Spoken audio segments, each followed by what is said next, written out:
Eu não sei vocês, mas eu sou aquele tipo de pessoa que foge de conflitos. Se eu puder evitar, driblar, fazer alguma coisa para fugir de criar problema, de criar briga com alguém, eu tento fazer. E eu queria hoje falar um pouquinho sobre como lidar então com conflitos. Falar sobre isso para mim é um desafio, né? Como lidar com conflitos. Na verdade, eu tenho que aprender, junto com vocês, o que nós vamos conversar hoje aqui. E os conflitos são especialmente complicados de resolver quando eles são provocados de dentro para fora, não é? Quando partem do nosso meio, seja ele família, seja ele trabalho, seja ele igreja ou outro ambiente que a gente convive. Aquilo que eu quero avaliar com vocês hoje é até que ponto nós procuramos resolver conflitos a partir de princípios bíblicos, princípios de Deus para nós. Não a partir do que eu acho, do que eu penso, não a partir daquilo que me deixa confortável, mas a partir do que Deus propõe. Princípios da palavra de Deus. Por isso a gente vai voltar lá para o livro de Neemias e dar sequência às mensagens que a gente vinha pregando. Até então, Neemias já havia lidado várias vezes com conflitos, mas a maioria deles, como foi inclusive estudado na escola dominical hoje, eram conflitos provocados de fora para dentro, eram situações que eram provocadas pelos que estavam fora. Mas agora o conflito é interno. Há um conflito entre os próprios construtores do muro de Jerusalém.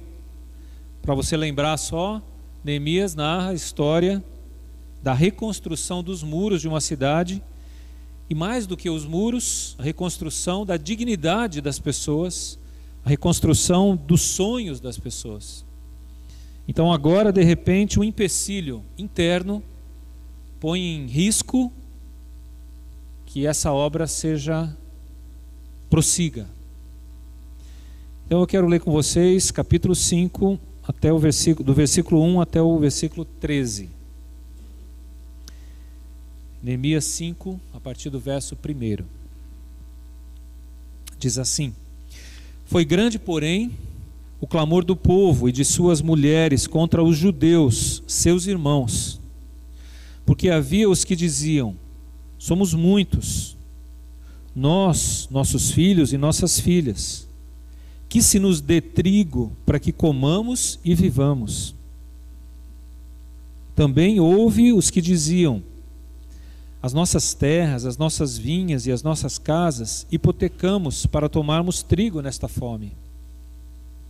Houve ainda os que diziam: tomamos dinheiro emprestado até para o tributo do rei, sobre as nossas terras e as nossas vinhas. No entanto, nós somos da mesma carne como eles, e nossos filhos são tão bons como os deles. E eis que sujeitamos nossos filhos e nossas filhas para serem escravos. Algumas de nossas filhas já estão reduzidas à escravidão. Não está em nosso poder evitá-lo, pois os nossos campos e as nossas vinhas já são de outros. Ouvindo eu, pois, o seu clamor e estas palavras, muito me aborreci. Depois de ter considerado comigo mesmo, repreendi os nobres e magistrados e lhes disse: sois usurários, cada um para com o seu irmão, e convoquei contra eles um grande ajuntamento. Disse-lhes: nós resgatamos os judeus, nossos irmãos, que foram vendidos a agentes, segundo as nossas posses, e vós outra vez negociareis vossos irmãos para que sejam vendidos a nós? Então se calaram e não acharam o que responder. Disse mais: não é bom o que fazeis. Porventura não devíeis andar no temor do nosso Deus por causa do opróbrio dos gentios, os nossos inimigos? Também eu, meus irmãos e meus moços, lhes demos dinheiro emprestado e trigo.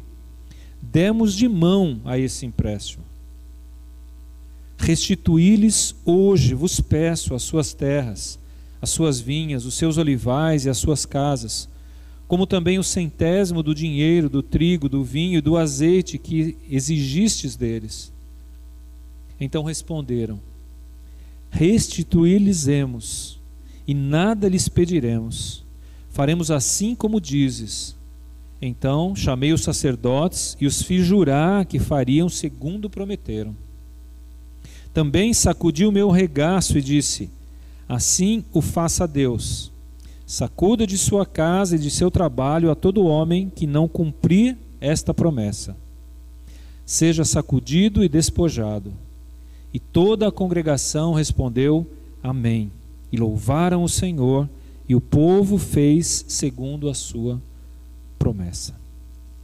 Senhor, nos abençoa, nos orienta, usa a tua palavra para nos guiar, Senhor.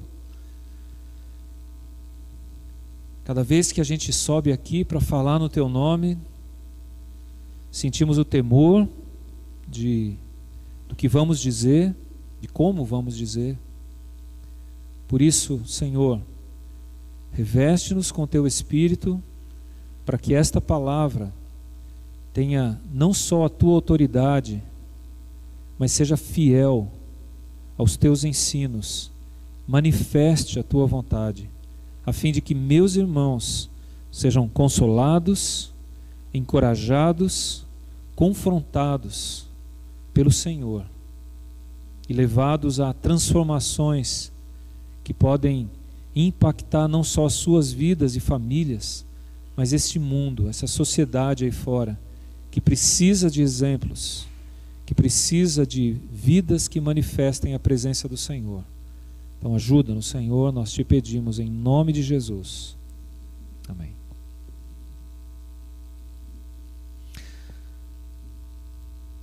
Encarando os nossos conflitos. Esse é o tema que eu escolhi para hoje.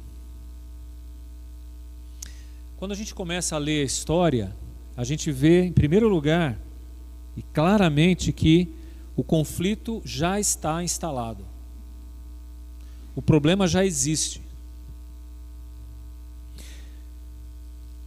Dentre o próprio povo, os próprios judeus, aqueles que estavam trabalhando na reconstrução do muro, direto ou indiretamente, havia uma exploração dos ricos em relação aos pobres, tomando suas terras e escravizando, chegando ao ponto de escravizar alguns.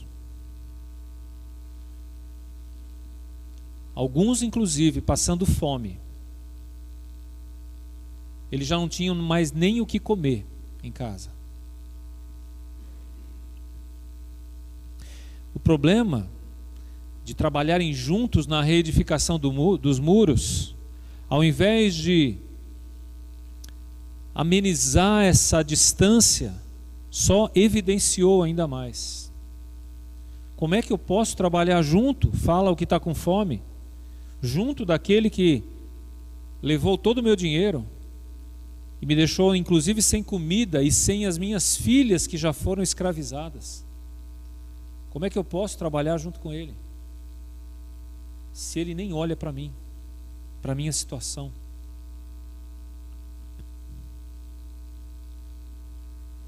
E a partir do momento em que esses deixaram de trabalhar, inclusive nos campos, no plantio, para ajudar nos muros, aí eles dependiam ainda mais uns dos outros. E ao invés de haver uma divisão de recursos, não houve. Isso acentuou claramente a distinção que havia entre aqueles que tinham suas posses e os que não as tinham, os que sofriam dificuldades, inclusive fome. É interessante que quando a gente resolve trabalhar junto para o Senhor, se não houver uma mudança na nossa vida e na maneira da gente ver as coisas, da gente agir em relação às pessoas, aquelas diferenças que Jesus derrubou na cruz voltam a se evidenciar. Se nós não estivermos dispostos a ser transformados por Deus, para diminuir as distâncias, daqui a pouco a gente vai ter distâncias aqui dentro, entre grupos. Lá em Jerusalém, eram os ricos e os pobres. Aqui talvez sejam outros. Talvez sejam distâncias culturais. Talvez sejam distâncias de idade. Talvez sejam distâncias de conhecimento. E ao invés de buscar nos aproximar, a gente está criando ainda mais distância. A gente está achando que eu estou certo, o que eu estou fazendo está dentro da lei, tem até uma orientação de Deus para prosperar, para conhecer, para me aperfeiçoar, e eu não percebo que eu estou criando uma distância cada vez maior de outros. A gente está indo na onda da sociedade e não está se preocupando com os que ficam pelo caminho. A gente quer pegar a onda. E se alguém está se afogando lá atrás, eu tô na boa.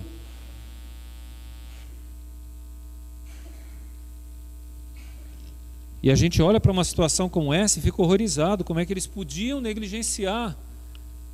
Várias pessoas estavam passando fome, passando necessidade, sendo escravizados. E será que a gente não faz algo parecido? Com a nossa vida. A minha vida é minha. Eu tenho todo o direito. Tá certo. Então continue. Continue deixando de dividir o que você tem, de se importar com o outro, mas não diga, por favor, não diga que você faz isso em nome do Senhor. Você pode fazer no seu nome, mas não no nome do Senhor. Eram judeus, povo de Deus, mas não estavam se importando com o povo de Deus. Eles eram o povo de Deus, mas não se sentiam povo de Deus. Às vezes nós nos julgamos melhores, acima dos outros. Isso é sinal de que estamos longe do propósito de Deus. Nos julgamos mais sábios do que os outros, mais conhecedores do que os outros.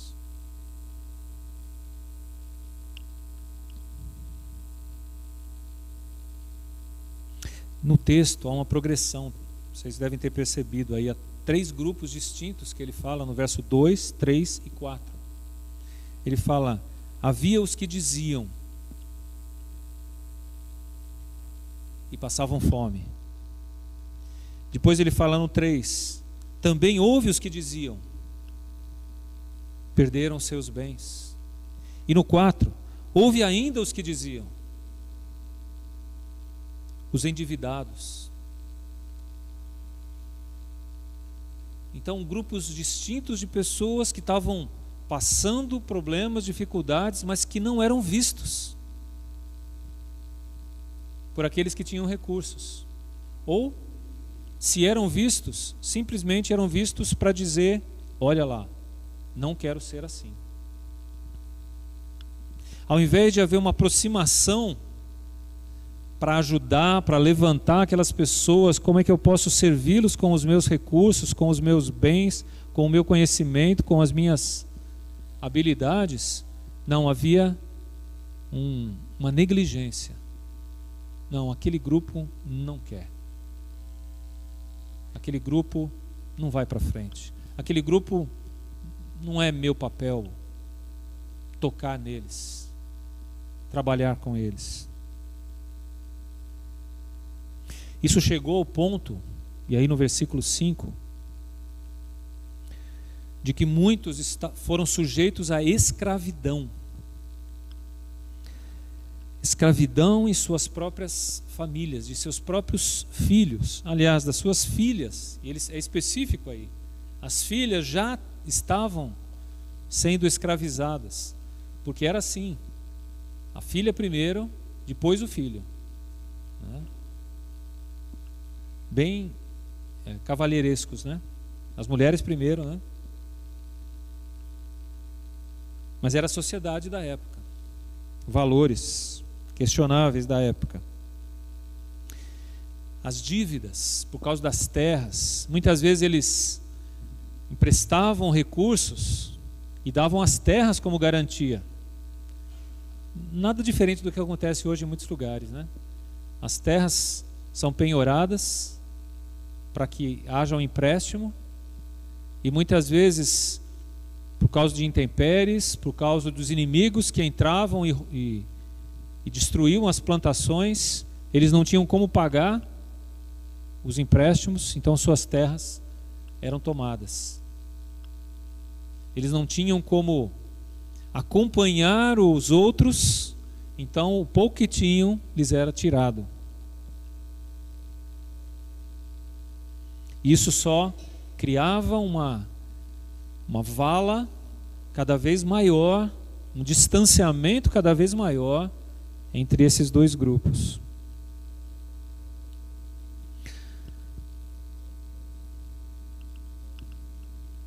Os judeus dessa época, em sua grande maioria, tinham se esquecido das leis e dos princípios de Deus.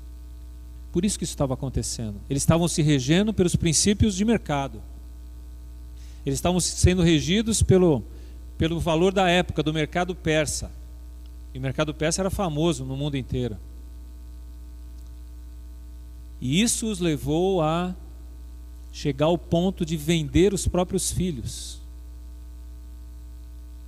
Isso chegou ao ponto de alguns daqueles senhores estarem dispostos a escravizar seus próprios irmãos para povos estrangeiros, vendendo-os para que suas dívidas fossem quitadas.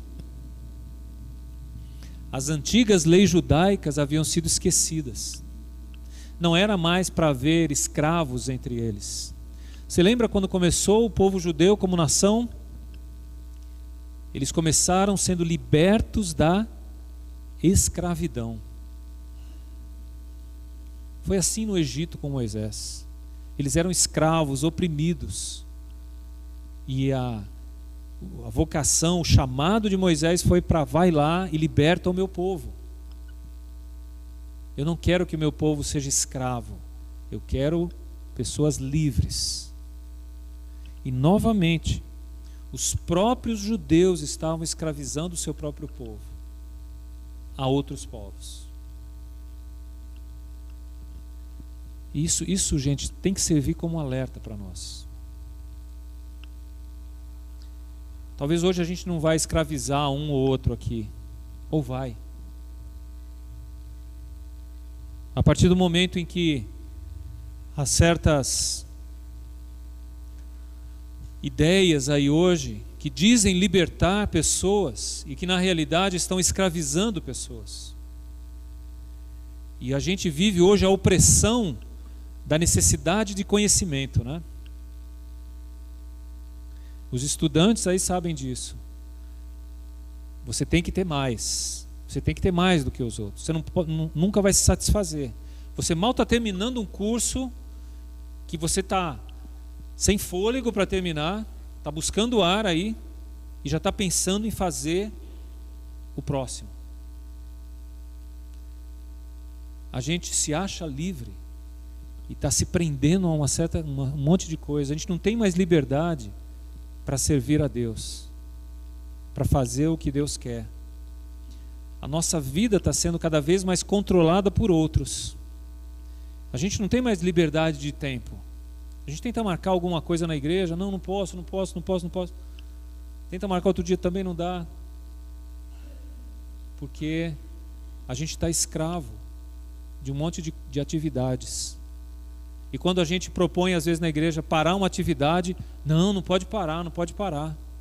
Aí a gente fica fazendo atividade com as pessoas ocupadas demais. E quando vem já bocejando assim, você fica animado na frente, né? Aí dá aula e o povo abre aquela boca, quase te engole. E você tenta encorajar, animar, vamos lá, né?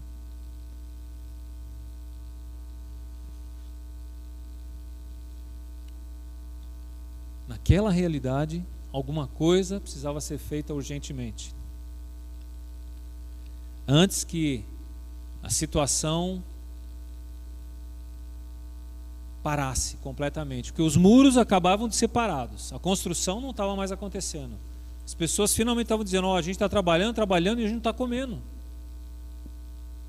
Nossos filhos estão escravizados. A gente quer construir um muro, a gente quer fazer a vontade de Deus, e a gente precisa disso. Mas a gente não tem mais ânimo. Sabe, gente, eu vejo um paralelo com a gente aqui.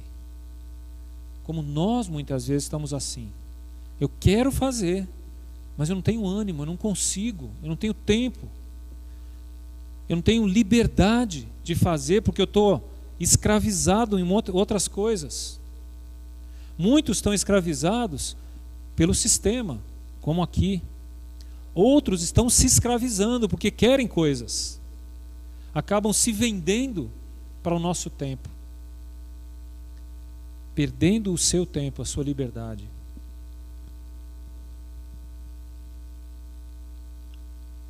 O desmascaramento dessa situação no texto começa por causa do clamor do povo, especialmente de suas mulheres, diz o texto aí no versículo 1. As mulheres levantam e devem gritar: nossos filhos estão indo embora, não tem mais comida. Ela que cozinha, né? Não tem mais comida, e agora? Vamos ficar aqui? Vai ser assim? Vai continuar isso? Ou vamos parar e repensar a vida? E eu acho que aí entra um papel muito importante das mulheres. É verdade que às vezes eu falo para a Daura, menos Daura, né? Mas ela muitas vezes dá o alerta de que a coisa não está boa, não está legal, não estamos indo pelo caminho certo.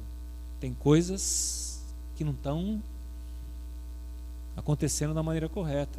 É preciso às vezes gritar e dizer: não está certo. Vamos fazer o quê? Vamos continuar? A liderança não é do homem? É ainda? Mudou já em alguns lugares. Mas normalmente, biblicamente é. Mas as mulheres têm voz, sempre tiveram. E precisam às vezes gritar: a situação não está boa. Acorda. Não vai se resolver tudo automaticamente, não. Precisa de atitude.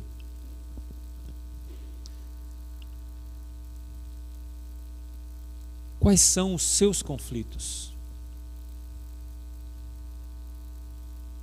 Você tem enfrentado os seus conflitos ou tem negligenciado, ou tem feito vistas grossas? Não é comigo.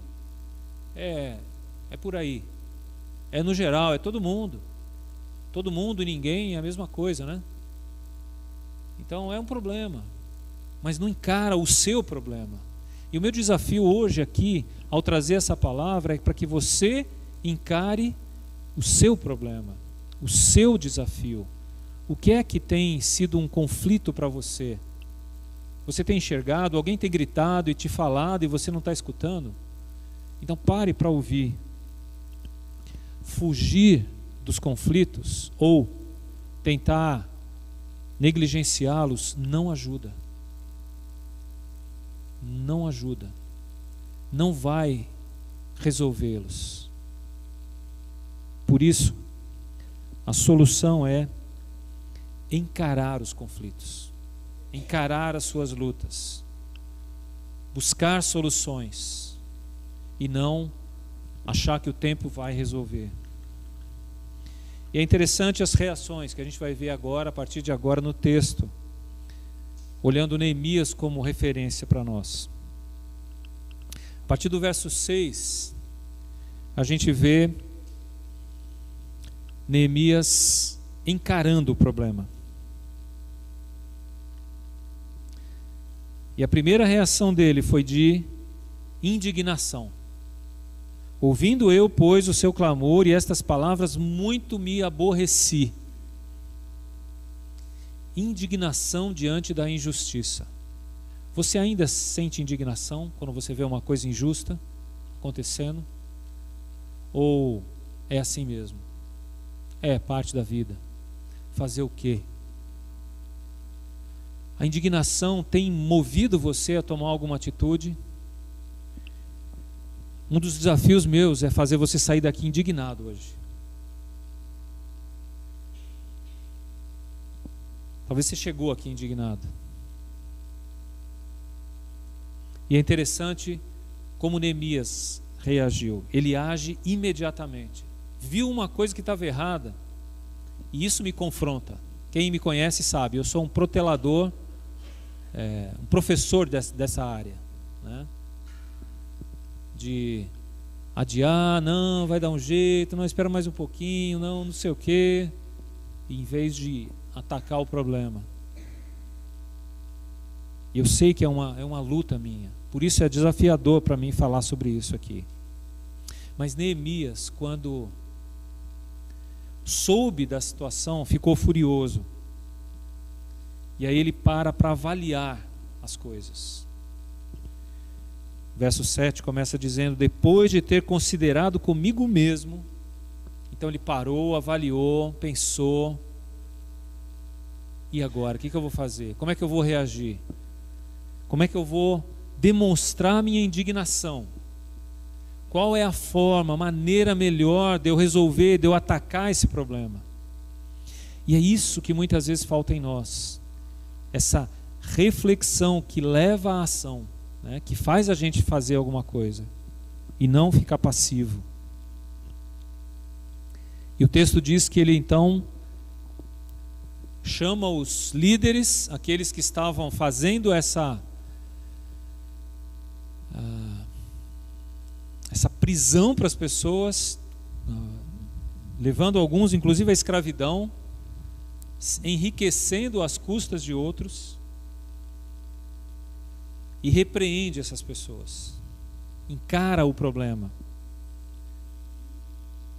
ele propõe algo diferente. Eu acho muito interessante como ele faz isso. O texto diz que primeiro ele mostra o erro. Vocês são usurários, cada um para com seu irmão. Ao olhar essa expressão, dá a ideia de alguém que cobra juros dos outros. Mas não é exatamente isso que o texto diz.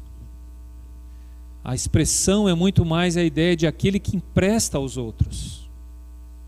Não tanto cobrando juros, mas que empresta e depois que apaga. Então não era algo tão abusivo quanto parece no primeiro momento. Ele estava dentro dos seus direitos, esses que emprestavam. Eles emprestavam e queriam seu dinheiro de volta. Não é justo? É justo. Se ele pegasse um advogado, ele ganharia a causa rapidamente.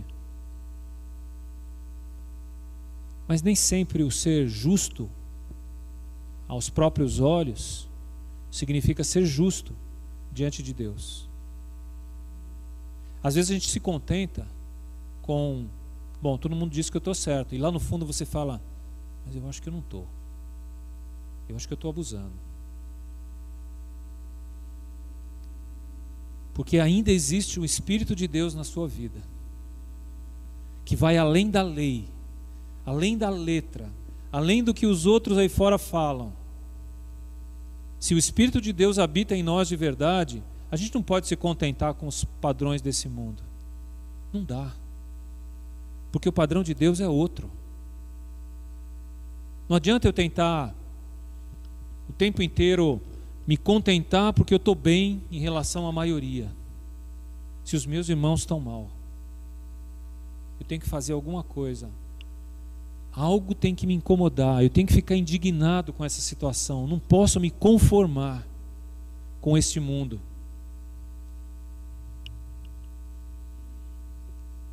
A reação de Neemias é forte aqui. E ela é forte porque os mandamentos de Deus são quebrados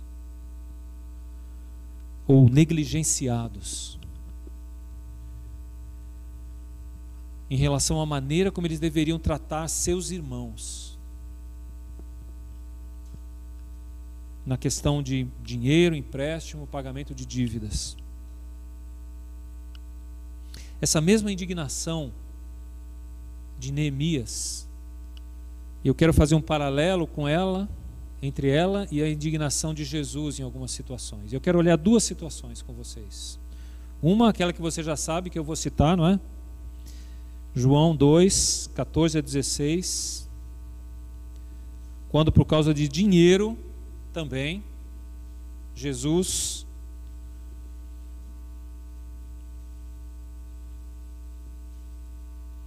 toma uma atitude inesperada. 2:14.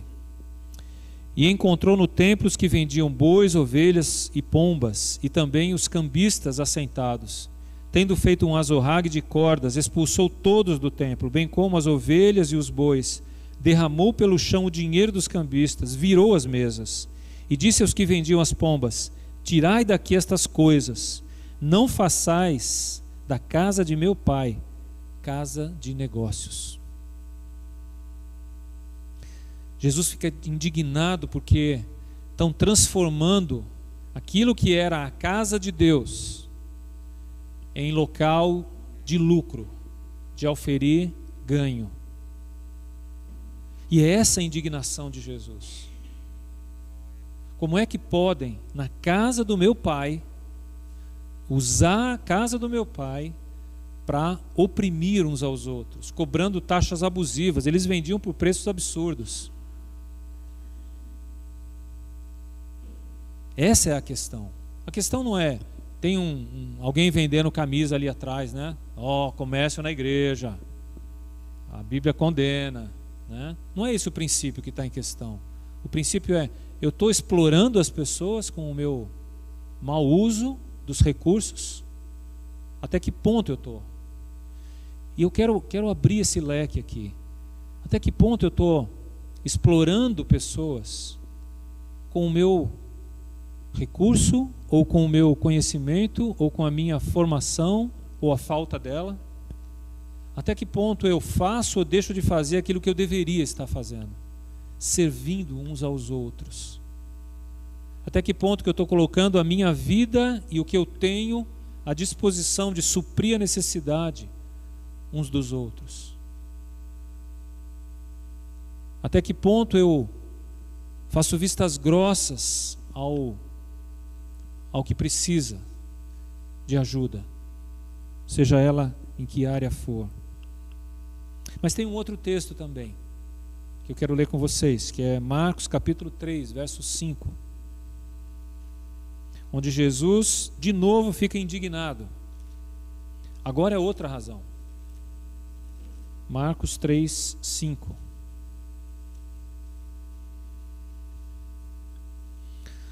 Jesus está num sábado, numa sinagoga,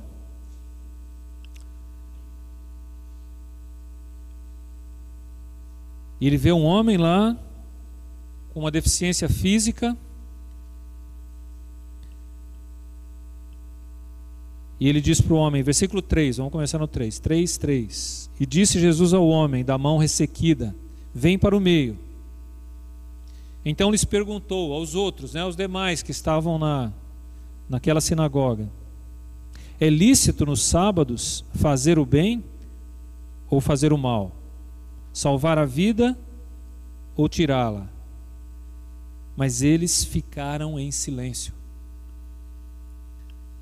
Se você leu bem a nossa passagem, tem um momento em que Neemias os repreende e eles ficam em silêncio. Depois eu volto nisso.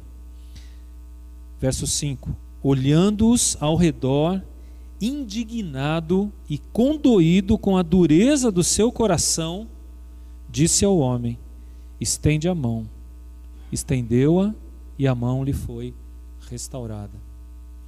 Jesus ficou tão indignado quanto com os cambistas no templo, com a dureza do coração daqueles irmãos judeus em não querer socorrer aquele outro irmão porque era sábado, por causa de uma regra que eles não entenderam, uma lei que eles não entenderam e encheram ela de outras regrinhas.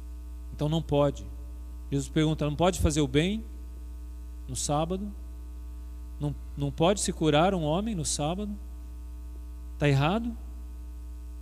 Está errado eu ajudar alguém aqui, mesmo que seja num momento que a maioria não espera, fazer alguma coisa diferente aqui? Às vezes a gente, como igreja, cria tantas normas e regras que quando a gente propõe uma mudança, não pode. É assim que é o certo. É assim que eu fui criado. Foi assim que a gente começou e é assim que a gente vai terminar. E nem fazer o bem a gente pode mais.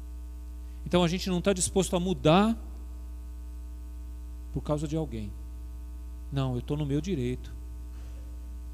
Tá. Esse é o argumento lá de fora. Aqui a gente serve. A gente está no dever. E o que for necessário para demonstrar o amor de Deus para o outro é o meu dever, não é o meu direito. É o meu dever. Eu espero que a gente vá trabalhar isso muito no acampamento esses dias. Somos servos, não senhores, do nosso tempo, dos nossos recursos, do nosso conhecimento, e seja lá do que mais Deus nos deu.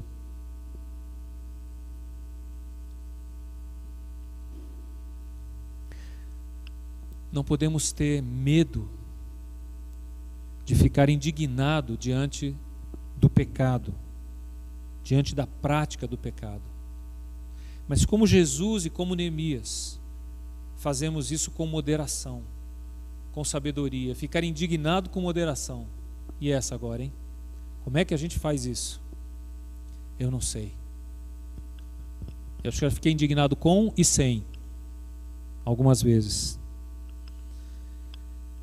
Mas só sob a orientação do Espírito de Deus podemos ficar indignados, mas cheios do Espírito Santo.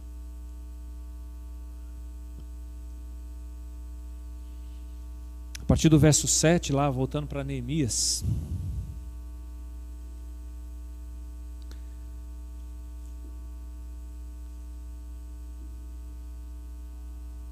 O que estava sendo feito não era um procedimento aceitável, especialmente essa questão de tomar os bens. Eu não sei se vocês têm noção de tempo, mas havia muitos anos já que a primeira leva de judeus tinha voltado a Jerusalém. Já havia 2 gerações, pelo menos, que tinham passado. Quando eles voltaram com recursos. O rei babilônico, na época, tinha mandados de volta para Jerusalém para reconstruir a cidade com muitos recursos. Então eles voltaram bem. Só com o passar do tempo, esses recursos foram concentrando na vida de alguns e outros foram empobrecendo. Só que na lei mosaica haviam alguns gatilhos que corrigiam essa distorção do enriquecimento e do empobrecimento. E eu vou citar apenas 2 deles. O primeiro é o ano sabático. Sabe o que é o ano sabático? A cada 7 anos, todas aquelas pessoas que tinham dívidas, essas dívidas seriam sanadas. Então zeraria. A cada 7 anos, você devia alguém, no final de 7 anos, essa dívida era zerada. Ah, mas isso é injusto, não é? Injusto é o que a gente está vivendo hoje, não é? Alguns com muito e a maioria com nada ou quase nada. Isso é injusto. Mas e os meus direitos? Né? A gente está tão impregnado com os valores deste mundo que a gente não ouve os valores de Deus. E tinha também o ano do jubileu, isto é, a cada 50 anos, até as propriedades que foram vendidas deveriam retornar aos seus genuínos donos, aos herdeiros, né? 50 anos depois provavelmente eram herdeiros, né? Herdeiros daquela propriedade. Isso para que jamais as famílias ficassem desprovidas de terras para plantar, para cultivar, para trabalhar. Então, havia uma maneira de não permitir que essa situação que aconteceu com Neemias na sua época não acontecesse mais. Mas infelizmente, a vontade de Deus estava sendo negligenciada.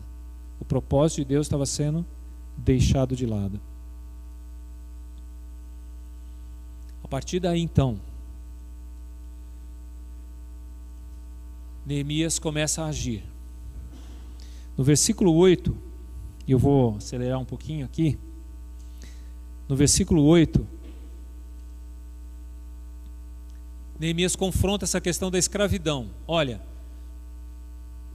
eu mesmo e muitos dos meus irmãos compramos a liberdade de alguns que estavam sendo escravizados lá por outros povos. Compramos a liberdade desses irmãos e os enviamos para cá como livres. E agora a gente chega aqui e novamente eles vão ser vendidos como escravos. Quer dizer então que eu vou ter que comprá-los de novo para que eles sejam livres? É esse o ponto? Eles confrontam dessa forma no versículo 8 aí. Esse grupo da elite, dos poderosos da época, que dominava e explorava o povo, inclusive com a participação dos sacerdotes, que eram coniventes com isso. E a gente sabendo que a lei condenava essas práticas, mas havia essa prática. Então Neemias diz, olha, eu mesmo já paguei por pessoas para serem libertas, e vocês estão vendendo de novo. É justo isso? É correto continuarmos a esse tipo de prática? E a reação deles, agora sim, no verso 9, então se calaram e não acharam o que responder. Essa expressão aí, calaram e não acharam o que responder, o silêncio de muita gente, num primeiro momento, parece, puxa, isso pegou fundo, né? Agora, não. Muitas vezes, e na maioria das vezes, o silêncio das pessoas, quando são confrontadas, quer dizer, não, eu não acho. Mas eu prefiro não falar nada. Esse negócio que quem cala consente não funciona. Creio que não é assim. Quem cala, quando confrontado, normalmente discorda de você. Porque se ele concordasse, ele diria, é verdade, você tem razão. Eu estou errado. Como Davi fez, como Pedro fez, como outros fizeram. Eu pequei.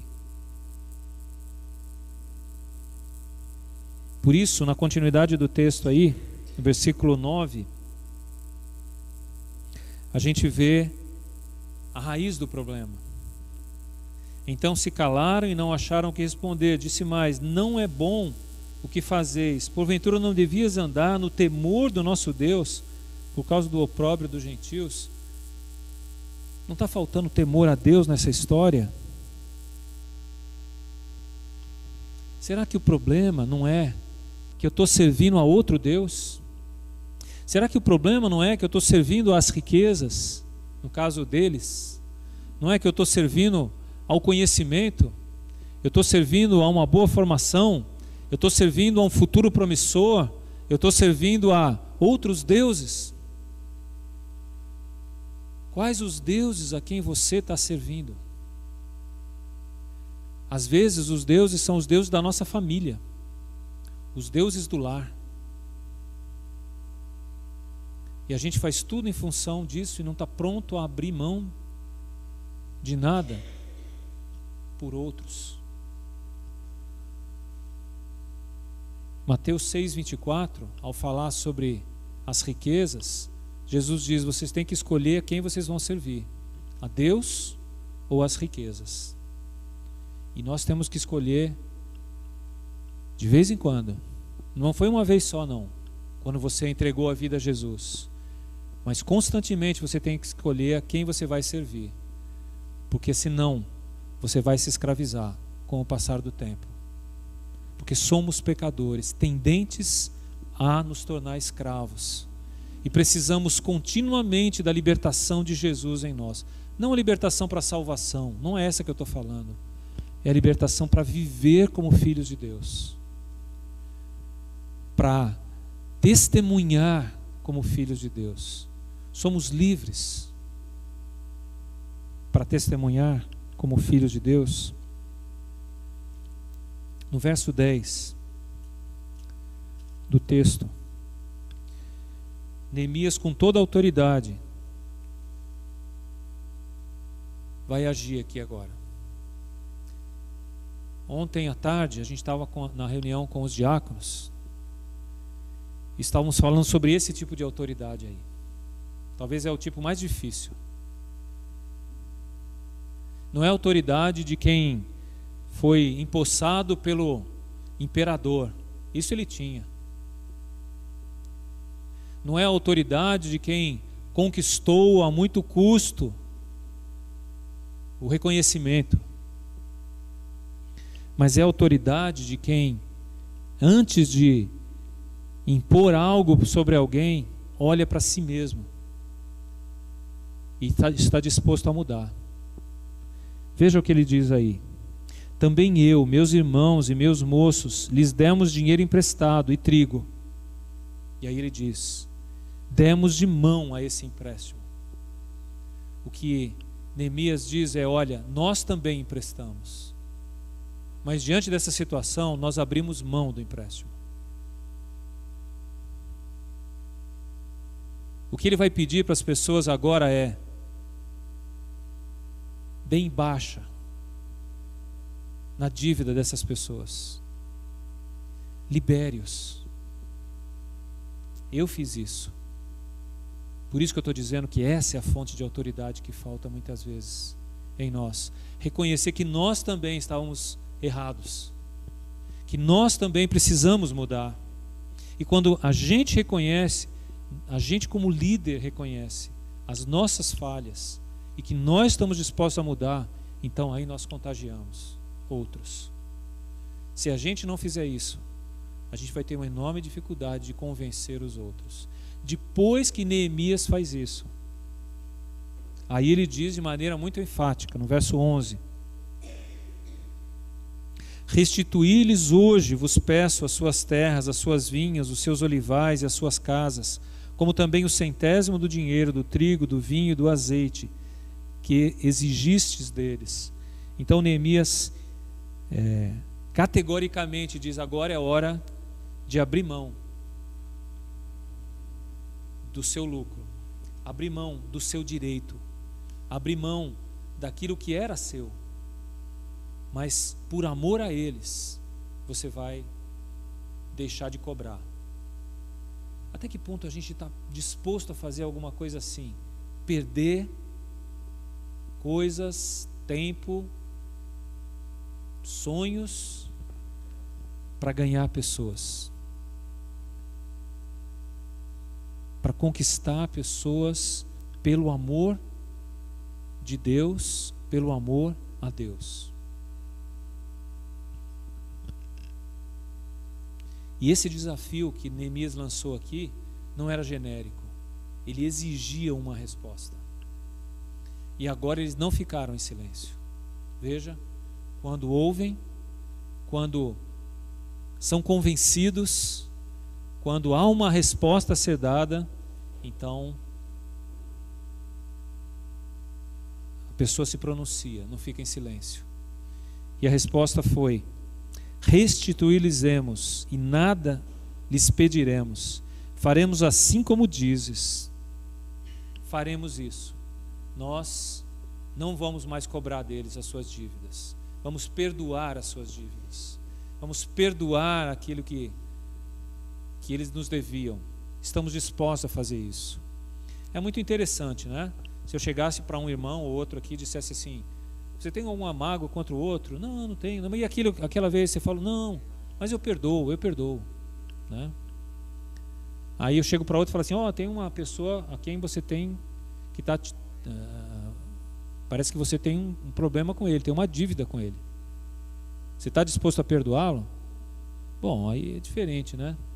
Perdoar um erro, mas perdoar o dinheiro, perdoar uma dívida. Sabe, gente, tem coisas que nos apegamos e que não abrimos mão, seja o dinheiro, seja lá o que for, né? Cada um vai ter o seu apego. Até que ponto a gente está disposto a abrir mão daquilo para que eu ganhe o meu irmão, para que eu libere o meu irmão, para que eu faça sentir-se melhor, integrado, animado, encorajado? Até que ponto? E eles estavam dispostos aqui. Mas é muito interessante como Neemias age em seguida, né? Eles dizem assim: Neemias, nós faremos isso, vamos perdoar. Vão mesmo? Vamos. Pessoal, vem aqui, traz os documentos, traz os papéis aí, vamos já assinar esse negócio aqui. Quero tudo documentado. Eles chamam os sacerdotes, né? Os fiz jurar que fariam segundo o que prometeram. Vão fazer mesmo? Então, bota no papel, né? Vão fazer mesmo? Bota no papelzinho sua oferta missionária, né? Tô brincando. Mas a ideia é essa: assuma compromisso, sério, faça a coisa acontecer. Não é só assim, nós vamos ajudar, quem sabe, quando melhorar um dia. Não é assim agora. Vamos fazer, vamos agir, vamos tomar uma atitude. E mais do que isso, no versículo 13, Neemias diz: e olha, aqueles que não fizerem isso, ele faz um procedimento de um costume da época. Neemias sacode o seu manto, ou a dobra do seu manto, e diz: dessa mesma forma Deus vai sacudir aqueles que não cumprirem o que prometeram aqui. Então ele faz com que eles assumam um compromisso e diz: e se você não cumprir, Deus vai te pegar. É quase isso, né? Você está prometendo diante de Deus, então mude, assuma uma nova postura, né? Assuma uma nova identidade. Não é a ideia de: eita, o pastor está querendo pegar a gente. A ideia é assumir compromisso. Então faça coisa séria. Para de brincar a gente chega no culto, diz: Senhor, minha vida é tua, estou disposto a fazer o que o Senhor quiser. Aí no primeiro pedido: não posso, eu tenho muita coisa, eu tenho não sei o quê, não sei o quê, não sei o quê. Quer assumir compromisso? Então assume. Eu quero concluir com o seguinte: Neemias nos ensina a encarar os nossos conflitos. E aí eu destaquei 6 pontos aqui para a gente aprender com a história de Neemias. Como encarar os nossos conflitos. Número 1, ouvindo as queixas dos outros, mesmo que elas venham a paralisar a obra como um todo. Porque naquela hora o trabalho foi parado, o muro deixou de subir, deixou de ser fechado as brechas, porque era necessário corrigir um problema. Então vamos parar e vamos resolver o problema. Primeira coisa, ouça, pare o que for necessário, até resolver o problema. Segundo, procure sentir a dor daquelas pessoas, procure se colocar no lugar delas, procure ver as coisas da perspectiva delas, não só da sua. Escute, veja, sinta o que essas pessoas estão passando. E aí a gente vai saber como elas estão se sentindo, como elas estão encarando o problema.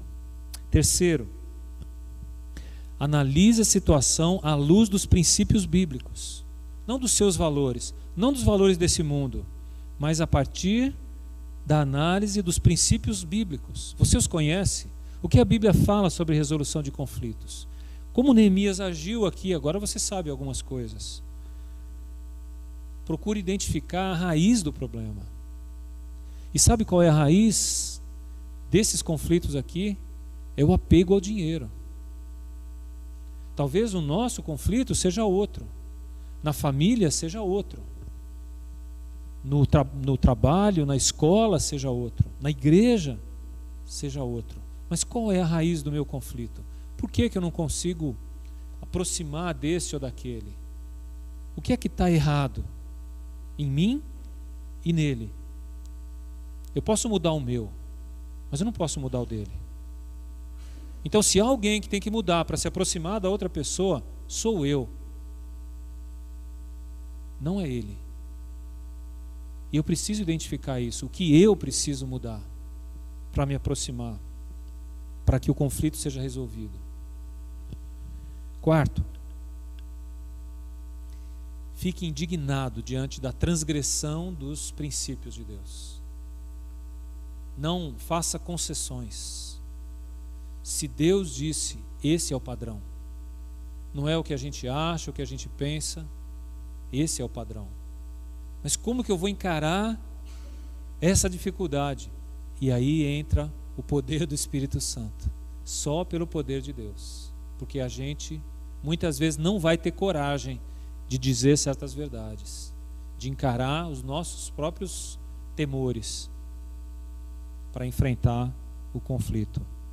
Mas eu preciso me indignar diante dessas situações e encará-los.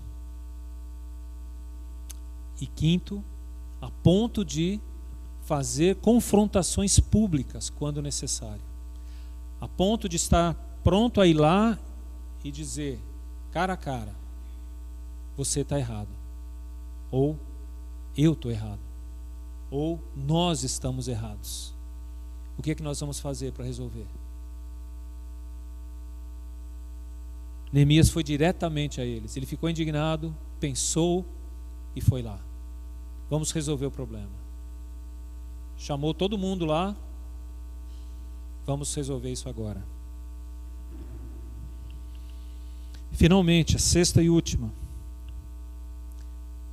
Levando as pessoas a assumirem compromissos públicos para corrigir os seus erros, corrigindo aquilo que for possível. Então está disposto a corrigir aquilo que for possível, acertar, consertar, publicamente. A gente tem um medo terrível de expor os nossos defeitos, de se tornar vitrine. Jesus fez isso. E nem era com os erros dele, era com os nossos. Jesus se tornou vitrine no nosso lugar. E se nós queremos seguir os seus passos, eu preciso aprender que os meus pecados não devem ser escondidos debaixo do tapete. Os meus pecados têm que ser expostos e cravados na cruz para que haja perdão. Eu tenho que admiti-los. Eles precisam ser tratados. Eu já disse isso aqui, eu vou dizer mais uma vez. Não fique feliz se os seus pecados não vieram à luz ainda. Fique triste, porque aqueles que vieram à luz estão sendo tratados, mas aqueles que estão escondidos continuam fazendo estrago na sua vida. Alegre-se quando o teu pecado está revelado, porque aí ele vai ser tratado. Quando? Diante de Deus. O resultado disso tudo, na história aqui de Neemias, e toda a congregação respondeu amém, e louvaram o Senhor, e o povo fez segundo a sua promessa. Final do verso 13. Louvor, obediência aos princípios de Deus. Deus é glorificado quando os problemas são resolvidos da forma correta. E mais do que isso, a gente vai ter referenciais para tratar de problemas futuros. Quando a gente está disposto a deixar com que os nossos problemas sejam tratados, a gente vai ter referenciais que glorificam a Deus e que outras pessoas podem se espelhar e dizer: é possível, podemos vencer esse problema, podemos lidar da forma correta com isso. Então, não fuja dos conflitos, não faça vista grossa aos conflitos, encare-os de frente. E pela graça de Deus, se for necessário ficar indignado, fique consigo mesmo, com aqueles que compõem essa comunidade que você tem o problema, mas lute por isso, enfrente. Eu sei que eu estou pregando para mim aqui, e muitas vezes eu sei que eu preciso encarar alguns desafios, aqui na igreja e em outros lugares, e eu proclamo para vocês algo que eu espero vocês vejam na minha vida.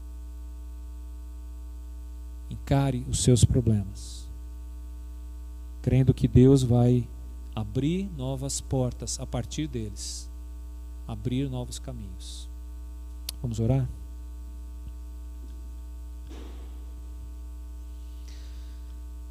Muito obrigado, Senhor, por tua palavra preciosa.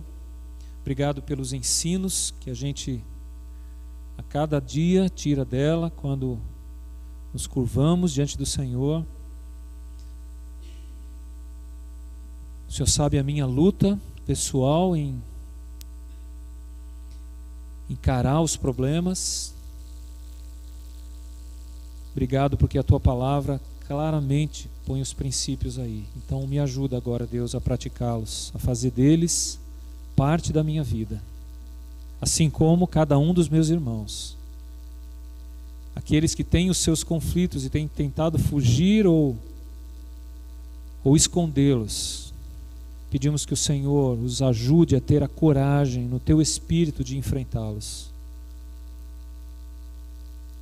Que os seus corações saiam daqui indignados diante da injustiça, a ponto de sentir a dor de outros, lutar por esses. Senhor, a gente está cansado de lutar por nós mesmos. Queremos aprender a ouvir a dor do outro e nos colocar no lugar do outro. Nos ensina a fazer o que o Senhor fez, vindo aqui e se colocando no nosso lugar, a ponto de dar a vida por nós. Queremos aprender a amar com o Senhor, Deus. Tem misericórdia de nós e nos ensina, nos ajuda. Abrimos um caminho, uma referência de como lidar com os nossos problemas e com os problemas da gente como igreja aqui, como povo teu. Que esse pequeno exemplar da tua igreja aqui possa ser referência nessa área específica, Senhor, de resolvermos os nossos problemas. Que a unidade, a união da gente como igreja demonstre isso. Ensina-nos a tirar essas arestas e a resolver esses problemas. Nós te pedimos em nome de Jesus. Amém.